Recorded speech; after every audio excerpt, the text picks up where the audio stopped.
Well, I guess it's probably early for a victory lap, Dave, but there's been a lot of work involved in this, and so you guys have to feel happy with what you're able to announce today.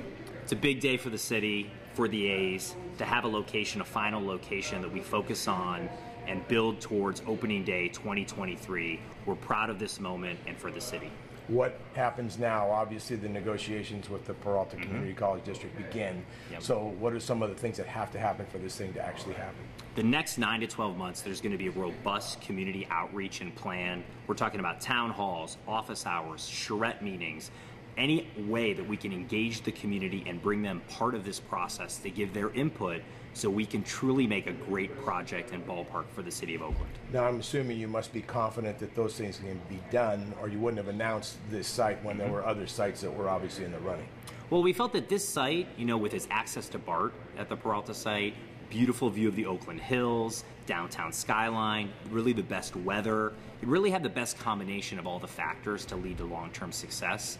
This is a generational decision, and we want to make sure we do it right in conjunction with the community to make sure we have a winning project. And is it fair to say that some of the things that went into the decision are the fact that if you look at the new baseball stadiums that have been built, 81 dates is more of a community feel, close to the business district than, say, a football multi-purpose stadium where you have a big parking lot and you're close to a freeway. Were those some of the things that went into the decision? Absolutely. Having a walkable downtown location was critical to our success. Looking at the most successful ballparks, Camden Yards in Baltimore, Fenway in Boston, Wrigley in actual Chicago, they all share that. And we want to create that same thing here that's unique to Oakland in our city. Is the expectation then that if you look at those other places you mentioned, and you only have to look across the bay, what it does to the surrounding neighborhood, is that the expectation at a time when Oakland could certainly use something like that, that's what the city will benefit from? Well, certainly there's going to be a ton of economic impact, over $3 billion in the latest study, 2,000 construction jobs. I think our project not only wants to bring this economic vitality, but also make sure that we retain the character and nature of the local neighborhoods to make it unique to Oakland. Now, the skeptic in me would say we've heard 6 years is a long time, and a lot of the strategy that we've heard about the team is we want to have a good young team for when we open that stadium. 6 years, these guys that are out there right now might not even be in baseball anymore. So the skeptic says 6 years is a long time. Why couldn't the A's put a winning product on the field right now in the Coliseum, and you have 6 more years to do that? Well, I think we have a great core of young players, and we want to bolster that core and make sure that when we move into the new stadium that they're there and they're actually winning games and competing for more world championships. Having the ballpark and even knowing we have the revenue streams of the ballpark in 6 years or 5 years, whenever it is, that'll help us retain that talent, pay for them, and make sure we keep the team together. So look, from this point forward, let's say Matt Chapman turns out to be Matt Olson, or those type of guys seem to be guys that could be keepers. There's a realistic expectation that those guys could be around 6 years from now, that they won't get priced out? That's the plan, to have the revenue base, like the Giants or some of these other teams, to have those players with us for the long haul. And we know that fans love to be connected to players, and that's why this ballpark is so essential for our success. So you think the fan base will understand that now, and we'll be patient and say 6 years is a long time, but we feel like it's going in the right direction? We want to be just completely open with the fan base about what the timeline is, lay everything out there, understanding all the key steps, and we're going to need their support through this process to get there. But when we open that new building, it's just going to be a great day for the A's and for our city. Okay, if I could ask you a big picture. Yeah. This is a very unique market because of all the things, 49ers have a new stadium, Giants have a new stadium. You guys are going to be building a new stadium. The Warriors are building a new stadium. The Raiders are leaving because they couldn't get a new stadium. There's a lot of talk about what a franchise means to a community. In the A's philosophy, what does the Oakland A's franchise mean to the greater, really, Northern California community? Well, the great thing about the A's is we have the most knowledgeable and passionate fan bases, I think, of almost any in the Bay Area, or even in all sports. These are folks who will be in the bleachers or in the stands keeping score. These are people really connected to our history. 50 years in this city, great Hall of Fame players like Rickey Henderson. And so we want to celebrate that past, create a place for them to gather and root for their team, with players that'll be there for a long time. I think that will lead to success. It'll be a great atmosphere, uniquely Oakland, and one that will bring more world championships. How will you guys be different than, and I guess the commitment to the ballpark is a big step, but I would compare you to the Raiders, for example, have that same kind of history and got a big, bright, shiny object that they're leaving for.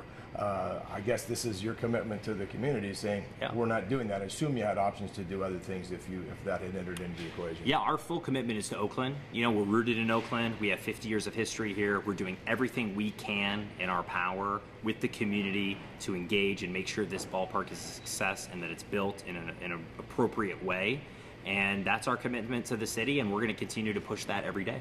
I think it was Steve Kerr that I heard say recently when he was asked about the Raiders situation. He said we have to feel like we're kind of custodians, not really owners. How would you say this ownership's philosophy is in terms of its commitment to the community? Well, I think in general, in all the pro sports teams that I've led, it's important to understand that the fans are really first. And the fans, in many ways, own the team, and you steward the team through different eras. And I'm honored enough to be the 7th president of the Oakland A's. That's a big deal. We have a ton of history. We have 116 years of history going all the way back to Philadelphia. And it's just my job and our group's job to make sure we take it to that next level. And if we can get a great ballpark built here in Oakland to solidify those roots, put the roots down even deeper, I think that'll lead to our success. And I guess one other thing, and maybe these have been seminal moments in professional sports, when the McCourts were figuring out what the Dodgers were worth, and when the LA Clippers, that crazy thing that they were sold for, and now the Houston Rockets. As you watch these franchises appreciate, you don't ever realize that money until you sell them. What does ownership do? Does ownership even benefit from the fact that the franchise appreciates during their tenure? Are they tempted at some point to say, well, you know, let's cash in on that money? How do they regard all that? Well, I think the most important thing is to create a ballpark and an experience for fans that actually caters to their needs and their desires of the fan base. And I think as long as you keep that in the forefront and put the fans first, and that's what I've tried to do since I started here 9 months ago, whether it's Championship Plaza, the renovations we've made, millions of dollars here to the Coliseum, open office hours for people to come in and meet me at any time. That is a very important thing. Fans need to feel that they're part of the process of leading the team and making sure their input is not only garnered and actually received, but actually acted upon. And that's what we're doing, and I think that's a very positive step. So when you make that statement that says we're building a new facility, very few teams build a facility and then move. So you're saying we're rooted in Oakland 100%, and we're excited to be taking that next step today. Can I ask you one more thing about the city? And that is, in the past there have been issues with leases here and the Coliseum Commission versus the City Council and all of that. How do you anticipate kind of weeding through all of that with this new location? Well, it's a little different because this location here is city and county, and that's a little different there because the county is not involved in the same way. So I think the key is that we have great relationships with all the civic leaders, both at the county level and at the city level. I think everyone realizes how important this is to the city of Oakland, the last professional sports team, and I think everyone's working together hand in hand to make sure the project is a success. But the key is privately owned, privately financed. Exactly. That is it. Privately financed, and that's a big deal. All this economic impact, all these jobs, these positive benefits, especially if it's planned the right way, it's really a great day for Oakland. Dave, thank you very much. Thank you very much.